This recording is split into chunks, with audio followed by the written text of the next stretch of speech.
হরে কৃষ্ণ, রাধে রাধে। কালসর্প যোগ নিয়ে বহু কথা, বহু চর্চা হয়। তো এই কালসর্প যোগ না দোষ? প্রথম কথা হচ্ছে যে আমি বলবো কালসর্প যোগ, এবং এই কালসর্প যোগের কারণে যেটা হয় সেটা হচ্ছে দোষ। বোঝা গেল?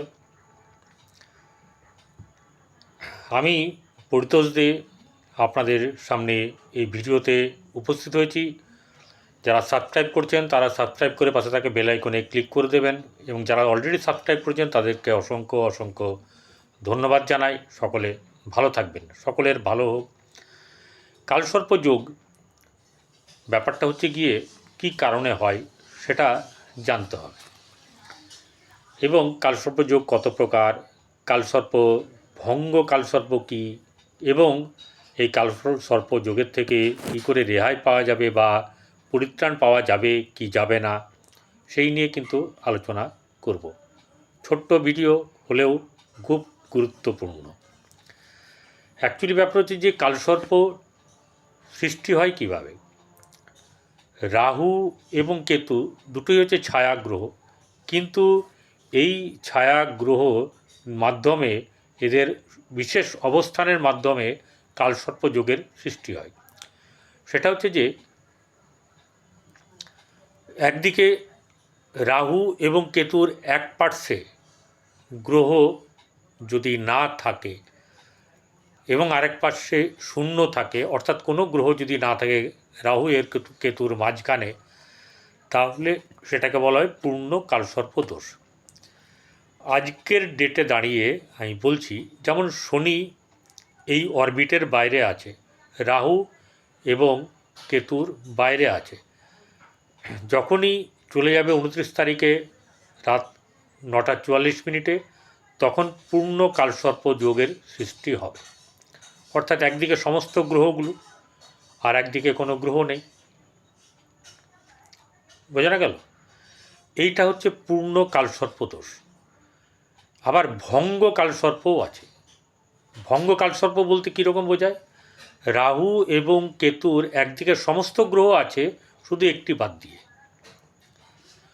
কোনো একটি গ্রহ যখন এক পাশে একা থাকে আর সমস্ত গ্রহগুলো রাহু আর কেতুর অপোজিটে, মানে একদিকে থাকে, তখন হয় ভঙ্গ কালসর্প। যার উদাহরণ হিসাবে বলা যায়, বর্তমান সময়ে আজকে হচ্ছে গিয়ে 27 তারিখ। এই 27 তারিখে শনি দেখুন অরবিটের বাইরে আছে, অর্থাৎ মানে শনি রাহু আর কেতুর বাইরে আছে। রাহু কেতুর এক পার্শ্বে সমস্ত গ্রহ আর একদিকে শনি একা, তাহলে এটাকে বলা হবে শনি ভঙ্গ কালসর্প দোষ। যদি বৃহস্পতি থাকতো বৃহস্পতি ভঙ্গ কালসর্প, যদি চন্দ্র থাকতো চন্দ্রভঙ্গ কালসর্প, এরকম করে ভঙ্গ কালসর্প। ভঙ্গ কালসর্পটা আরও খারাপ,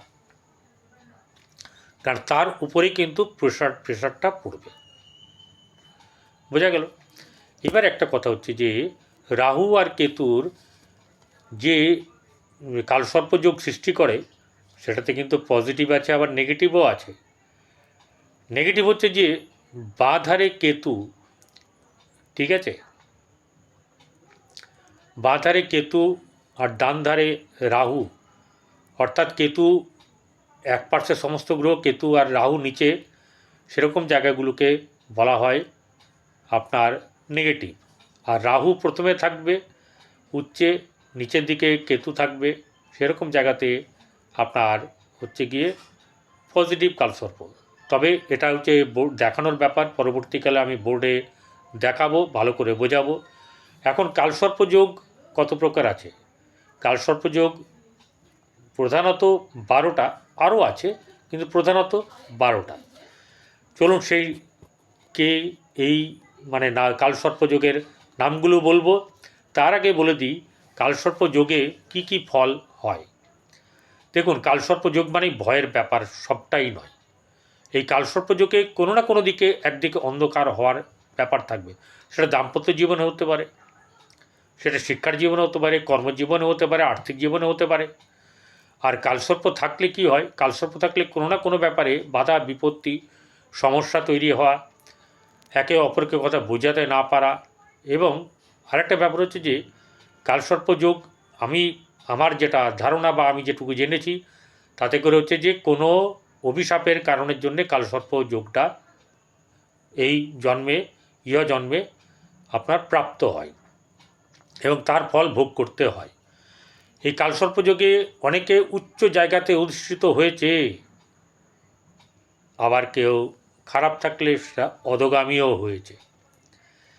এতে কি হচ্ছে, সাংসারিক ঝামেলা হতে পারে, শিক্ষা সংক্রান্ত ব্যাপারে ভালো রেজাল্ট আসবে না, বৈবাহিক জীবনে অসুস্থতা, শারীরিক অসুস্থতা, মানসিক দিক থেকে চাপ, নানা অসুস্থ বা হতাশা, এইসব ব্যাপারগুলো নানা রকম ব্যাপার থাকে।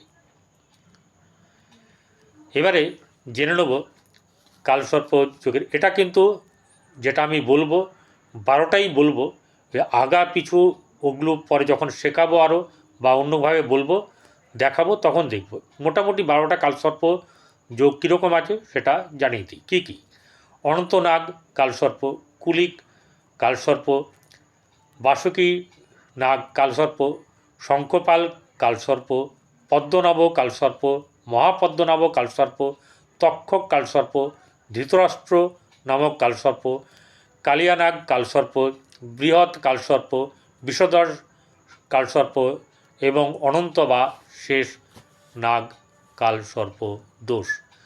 এটা হচ্ছে গিয়ে একটা সিরিয়াল ওয়াইজ সাজানো নয়, টোটাল এটা যোগ। এবারে অনেকের কাছে দেখবেন অন্য অন্য নাম পাবেন, কেউ যেটা জেনে আছে সেটা বলবে এই ভুল বলেছে, এটা নয়, ভুলের কোনো ব্যাপার নেই, ঠিক আছে? জেনেই বলছি।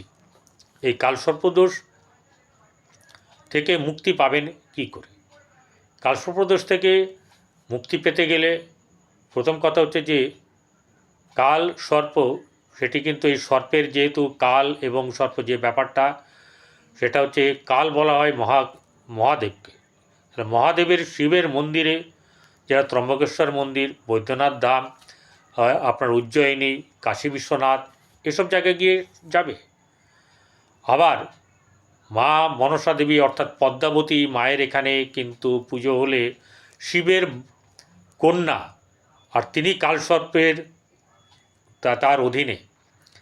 সেই মা মনসা মন্দিরে যদি কেউ করেন, যেমন আমার কাছে বহু মানুষের কালসর্প যোগ করেছেন, এই ব্যাপারটা হচ্ছে গিয়ে নিজের উপর ডিপেন্ড করবে আপনি কোথায় গিয়ে করবেন। কালসর্প যোগের যদি কাজ করান অনেক অনেক জায়গা আছে।